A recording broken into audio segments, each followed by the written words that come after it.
Hello, everyone, and welcome back to Horror Stories. I know many of you use these episodes to fall asleep, so before you drift off, I'd love it if you could leave a comment letting me know where you're listening from around the world. Also, don't forget to like and subscribe if you're enjoying the episodes. Story 1. There's a reason I never ignore my gut. As a journalist, my job revolves around reading people, picking up on what they don't say, the pause before they answer, the quick blink when they lie. It's an instinct I've sharpened over the years, one that has saved me more times than I can count. And that night at the rooftop bar in Miami, that instinct was screaming at me. I had been going out for a couple of weeks with this guy, Adam. Smart, funny, maybe a little too obsessed with his stock portfolio, but overall a good guy. We met at Horizon, one of those fancy rooftop bars with ridiculously expensive cocktails and a perfect view of the Miami skyline. The kind of place where everyone pretends to be someone they're not. As soon as we sat down at the bar, I saw him. The bartender. Tall, early 30s, too polished for my taste. He had that air of someone who knows he's attractive. Someone used to being the center of attention. At first, I chalked it up to him being good at his job. He greeted us with the expected charm of a bartender, sliding a couple of menus over with a practiced smile. But his attention lingered a little longer, and not on Adam, but on me.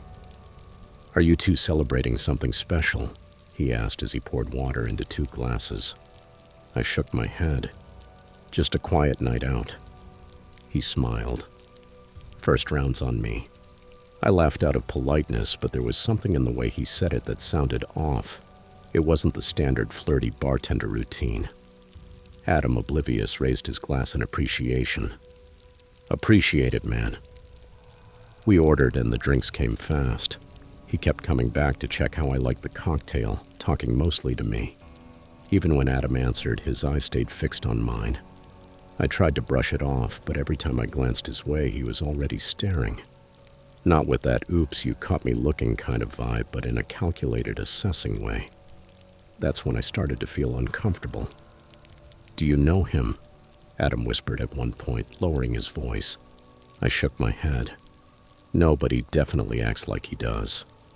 Adam looked over at him. The bartender pretended to be drying a glass while clearly listening. "Weird. Maybe he thinks he recognizes you from somewhere," Adam said. "Yeah," I muttered. "Or maybe he's just a creep." Adam laughed. I didn't. We finished our drinks and moved to a small table near the edge of the rooftop, hoping to put some distance between us and the bar. I thought that would be the end of it. But when the next round came, guess who brought it? Not the waitress, the bartender. "I didn't want you to wait too long," he said softly as he set the glasses down. His fingers brushed mine for a moment that lasted just a bit too long when he placed my drink. I pulled my hand back. "Thanks." He smiled. "Anything for you." He walked away and I felt Adam tense up next to me. "Okay, that was weird." "Yeah," I murmured. "But let's not make a scene." We finish up and we leave. I barely touched my drink after that. Every few minutes I looked back toward the bar, and every damn time he was looking at me, with a half smile like he knew something I didn't. We left soon after, stepping out into the humid Miami night. The streets were still crowded with people going from bar to bar. I took a deep breath and tried to let go of the tension. "Let's call an Uber," Adam suggested, pulling out his phone. We walked a couple of blocks to a less crowded area and stopped in front of a boutique with big display windows. I turned just enough to catch the reflection in the glass. The bartender, a block away, following us. I grabbed Adam's arm. "We're not alone." He lifted his eyes from his phone. "What?" I tilted my head toward the window behind us. "Don't turn around too fast." Adam adjusted his watch, using the gesture as an excuse to look back. His whole posture changed. "Okay, let's go into that convenience store. See if he keeps following." We walked quickly into a 24-hour mart and were hit with a blast of freezing air conditioning. The store was almost empty, except for a bored-looking cashier behind the counter. I pretended to browse the snack aisle while Adam acted like he was picking out a drink from the cooler. A minute passed, then 2. "He's gone," Adam whispered. I didn't let myself relax yet. "Let's wait a bit longer." 5 more minutes. Nothing. Maybe he was just going in the same direction. Maybe I was overreacting. Then we stepped outside again, and there he was, just a few steps away, pretending to look at his phone. But he wasn't scrolling, wasn't typing. He was just waiting. My pulse spiked. "Adam." "Yeah," he murmured. "I see him." We didn't talk, didn't hesitate. Adam ordered the Uber and we walked quickly toward the main street, blending into the flow of people. The bartender didn't follow us, but I could feel his stare burning into my back the whole way. When the car arrived, we practically threw ourselves inside. I didn't look out the window. I didn't want to know if he was still there. We got to my place, locked the door, and checked the windows twice. I told myself it was over, but I knew it wasn't. The next morning, I woke up to a message from an unknown number. "Why you leave so soon?" My stomach dropped. I stared at the screen, my fingers suddenly cold. I tapped the number. No name, no previous conversations. How had he gotten my phone number? I blocked it immediately, but I spent the rest of the day looking out the window, and that night I slept with a knife under my pillow. I never went back to Horizon. I never saw that bartender again, but I couldn't stop thinking about how sure of himself he'd seemed.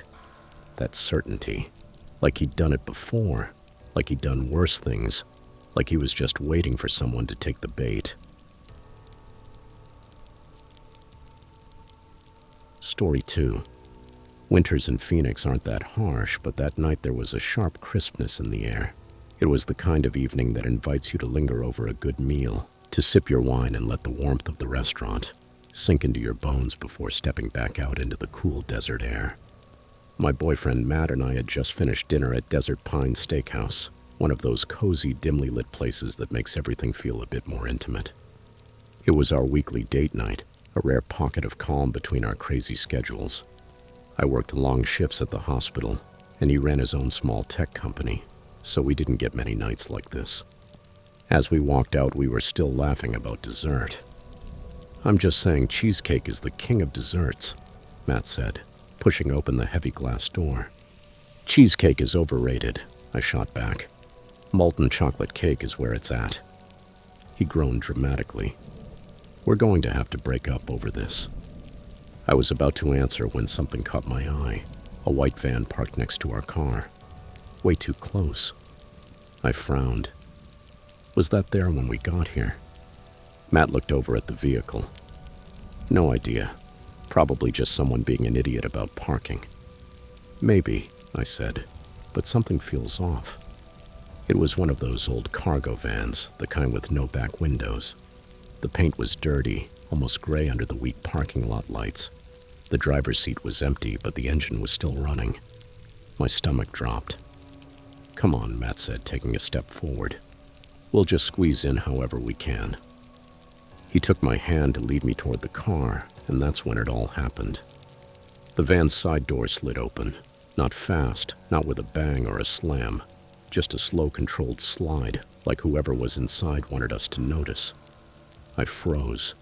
Where the door had been, there was now a dark opening, a black mouth revealing a completely unlit interior. For a second, there was no movement, no sound. Then a shape shifted inside. Someone. 2 people, crouched just out of full view. I didn't see their faces or any clear details, but I noticed the subtle adjustment of their bodies, the way they positioned themselves by the opening, waiting. Matt reacted first. His grip on my wrist tightened, and he yanked me back so hard I almost stumbled. Back to the restaurant now. His voice was serious, no joking, no hesitation. Pure urgent command. We turned and ran. My heart was pounding against my ribs as we flew toward the entrance. My legs felt heavy, like they wouldn't move fast enough. The whole time I was waiting to hear footsteps behind us, to feel a hand grab my arm, someone dragging me back toward the van. But we made it. We pushed through the doors and nearly crashed into the host stand. The restaurant was still full, people talking, glasses clinking, completely unaware of what had just happened outside. The young hostess blinked. Is everything okay?" Matt turned to the nearest server. "Call security now. There's a van outside with 2 guys inside. They just tried to..." He ran a hand through his hair and let out a long breath. "Just have someone go out there."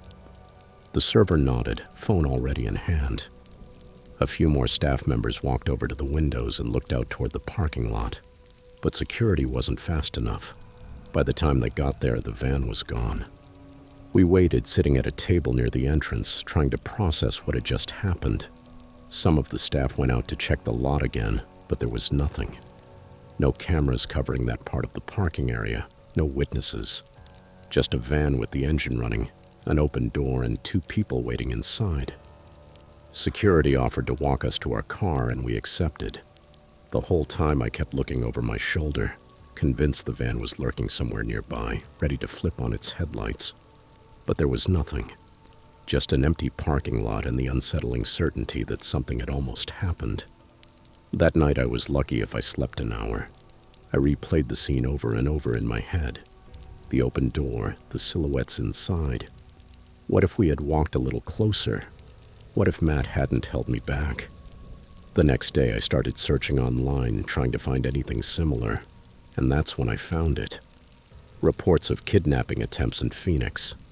People approached in parking lots. Vans parked way too close. What hit me the hardest? Most of the time, the victims were women. Women alone. That realization knocked the air out of me. If I had been alone that night, would I have let my guard down? Would I have walked over thinking it was just a careless driver? Would I have made it back inside?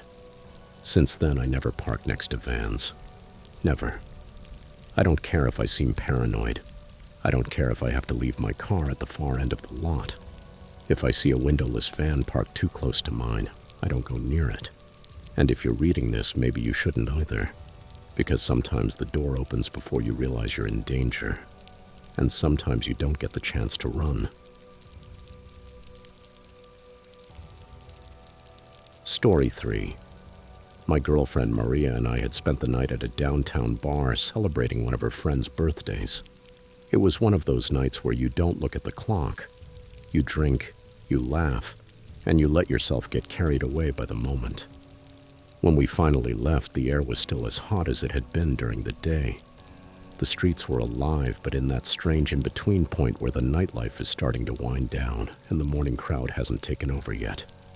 We weren't drunk, but we'd had enough to know that driving was out of the question.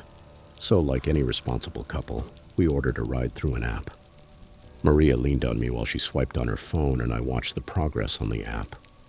Our car, a black Honda Accord, was 3 minutes away. That's when a car of the same model and color pulled up by the curb. The license plate looked similar enough at first glance. The driver didn't say anything. He just rolled down the window. The app hadn't updated yet and was still saying our ride was 2 minutes away. But I figured maybe the system was lagging. It had happened before. "Uber for Jake?" I asked, stepping forward a little. The guy gave a slight nod. Not a word. No friendly greeting. Just a quick tilt of his head. Maria hesitated. "That's weird," she whispered. "They usually confirm your name first."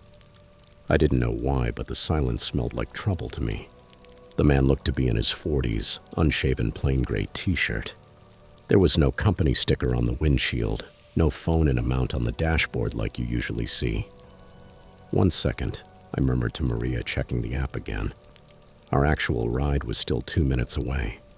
An internal alarm went off in my head. Even so, as soon as we closed the doors, the car started moving. Still no hi or how are you from the driver. Nothing. Maria and I exchanged a look. Maybe he was just a quiet guy, that's all. It shouldn't have been a big deal. But after a few blocks, something felt wrong. There was no GPS voice giving directions. On my phone, the app still said driver arriving. And then it hit me. Our real Uber was still 2 minutes away. I sat up straighter, my pulse racing like it was about to burst. "Hey man," I said, trying to sound calm. Are you sure you're our pickup? The driver kept his eyes on the road, hands clenched on the steering wheel. Maria went rigid beside me. "Jake," she whispered, "this is not our ride." I forced myself to think fast. "Stop, please. We got in the wrong car. We need to get out." No reaction. The car kept moving. Maria's hand found mine in the dark and squeezed hard. I could feel the tension running through her. "Man, we need to get out now," I insisted. Silence. We were going in the wrong direction. Instead of heading toward Maria's apartment, we were taking a turn down unfamiliar streets. The bars and bright lights were fading behind us. Panic washed over me.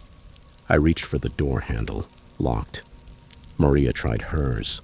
Same. Then the driver finally spoke. "You don't want to do that." His voice came out calm. Too calm. I felt Maria's nails dig into my skin. We kept our voices level. "Look, just let us out. No problem. We'll go and that's it." He didn't answer. He just kept driving.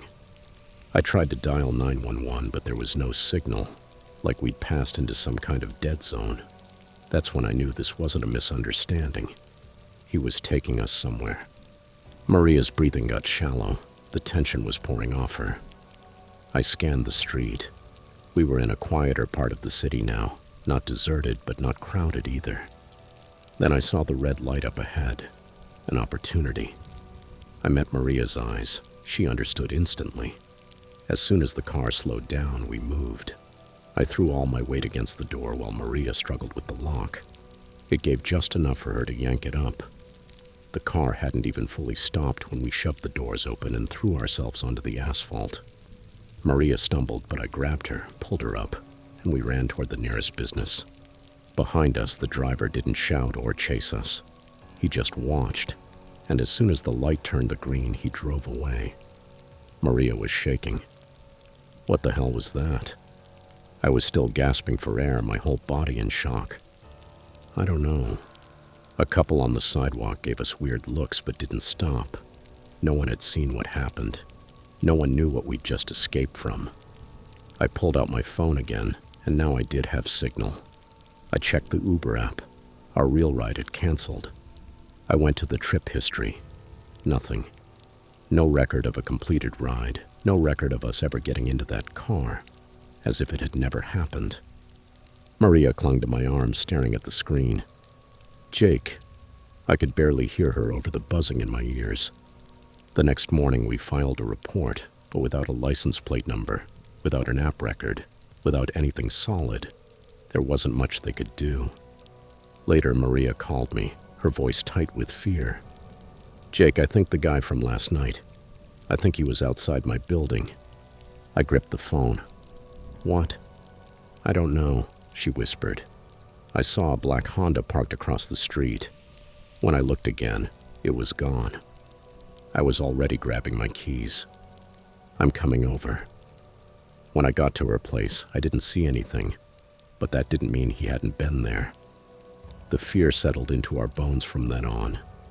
Every time we saw a dark car idling for too long, every time our phones lit up with a notification from an app we hadn't opened, we hesitated. A week went by, then 2, and it stopped. No more sightings, no more strange cars. But to this day, I still wonder what would have happened if that light had turned to green 1 second earlier. What would have happened if we hadn't fought to get out? And how many other people never did. Story 4. Valentine's Day in Dallas always means overcrowded restaurants, overpriced wine, and couples forcing themselves to be romantic. I'm not a big fan of the holiday, but I'd been dating Ethan for a year and he wanted to do something nice. He made a reservation at a fancy downtown restaurant everyone raved about. One of those places with smooth jazz and flickering candles on every table. Classy but cozy. I'll admit, I was impressed. We ordered wine, laughed through the appetizers, and for once, the whole Valentine's Day thing didn't seem so bad. Halfway through dinner, I excused myself to go to the bathroom. From that moment on, everything got worse. The hallway leading to the restrooms was narrow and quiet. far from the noise of the main dining room. Dim sconces lined the walls, casting a soft, flickering glow. I pushed open the heavy wooden door and stepped inside. The bathroom was pristine, white marble countertops, gold fixtures, and soft classical music playing from hidden speakers. There were 3 stalls, all empty, and then there was the mirror, floor to ceiling, directly opposite the row of stalls. The dark wooden frame looked like it belonged in an old manor house. Something about it gave me a bad feeling. The lighting near it seemed dimmer, and the reflection had a strange depth, like I wasn't looking at a mirrored surface but into another room. Something wasn't right. I approached it, smoothed my dress, ran a hand through my hair. My reflection moved with me, normal as always. Then, without thinking too much, I tapped it, just a light, playful knock. And a second later, something knocked back from the other side. I jolted backward, breath gone. It wasn't an echo. It wasn't a delayed sound. It was a response. A muffled, deliberate knock matching my rhythm exactly. I stood there, frozen, staring at my reflection. My heartbeat drowned out everything else. There was someone on the other side. I turned, scanning the room. The stalls were still empty. The air suddenly too still, too silent. I faced the mirror again. My own reflection stared back, wide-eyed and pale. But I wasn't alone in there. I forced myself to move and practically speed-walked back to the dining room. I must have looked shaken because as soon as I sat down, Ethan gave me a strange look. "Are you okay?" I hesitated. How do you say, "I think someone is hiding behind the mirror watching people pee," without sounding insane? I bit my lip. "There's something weird with the bathroom mirror." Ethan frowned. "What do you mean?" "I tapped the mirror and someone knocked back." He blinked. "Like an echo?" "No," I shook my head. "Like someone was behind it." Ethan held my gaze for a second, then sighed, rubbing his temple. "Babe, come with me." I cut him off, grabbing his wrist. Back in the bathroom, nothing had changed. The mirror was still there, taking up the wall. The stalls were empty, the classical music soft in the background. But looking at it again, my stomach twisted into a knot. "Go ahead," I whispered. "Knock." Ethan sighed but humored me. He rapped his knuckles against the glass. Silence. My throat tightened. It happened, I swear. He looked at me, skeptical, and pressed his palm against the mirror, as if checking for tricks. "It's solid." I bit my lip. I knew what I heard. Whoever had been behind it was no longer knocking. I stopped a passing waitress and quickly explained what happened. She gave me a strange look but nodded and went to fetch the manager. A few minutes later, an older man arrived, silver-framed glasses, polite expression edged with annoyance. "I assure you, ma'am, there's nothing behind the mirror." I crossed my arms. "Then check." He hesitated, then sighed. He walked to the far corner of the room and unlocked a small door I hadn't even noticed. It creaked open, revealing a narrow, dark passageway. My stomach dropped. Ethan and I stepped closer. The corridor behind the mirror was tight, just wide enough for a person to pass through. Pipes ran along the walls. The air was stale and heavy. And then I saw it. A small hole in the wall, directly behind the mirror, perfectly aligned with eye level. A shiver ran down my spine. This wasn't an old maintenance space, it was a viewing area. Someone had been watching. Ethan muttered a curse under his breath. The manager shifted uncomfortably. We didn't know about this. The building is old. It must be part of the original structure." "You're kidding," I snapped, turning to him. "Do you have cameras?" "Not in the bathrooms, of course not." But someone had been there. Someone had been watching. And I had caught them mid-voyeurism. The next morning I needed answers. I called Bellamy, pretending to be a reporter writing about restaurant design trends. I asked about their bathroom mirrors. The hostess hesitated and, in a slightly embarrassed tone, told me the restaurant had been renovated a few years ago. "The mirrors," she said. "Oh, those were already there. We just kept them." Something in her voice twisted my stomach. "Who installed them?" I asked. She didn't know. That day I spiraled into a rabbit hole, digging through old Yelp reviews, searching for any mention of that damn mirror. I found something, a single review from 5 years ago. The weirdest thing, I swear I heard breathing in the bathroom. No one was there. Creeped me out a little. The username was a random string of letters, no profile picture, no other reviews, but it still made my skin crawl. I never went back to Bellamy, and I don't trust restaurant mirrors anymore, because some aren't just mirrors, some are windows, and some have someone watching from the other side. If these stories made you rethink your next date night, hit like and share them with someone who needs a reminder to stay alert. Don't forget to subscribe and turn on notifications so you don't miss another terrifying story. Did a romantic night ever turn into something dark? Leave it in the comments. I want to read every chilling detail. Remember, danger doesn't always hide in the shadows. Sometimes it's sitting right across from you. Stay safe and trust your intuition. Thanks for watching, and see you in the next nightmare.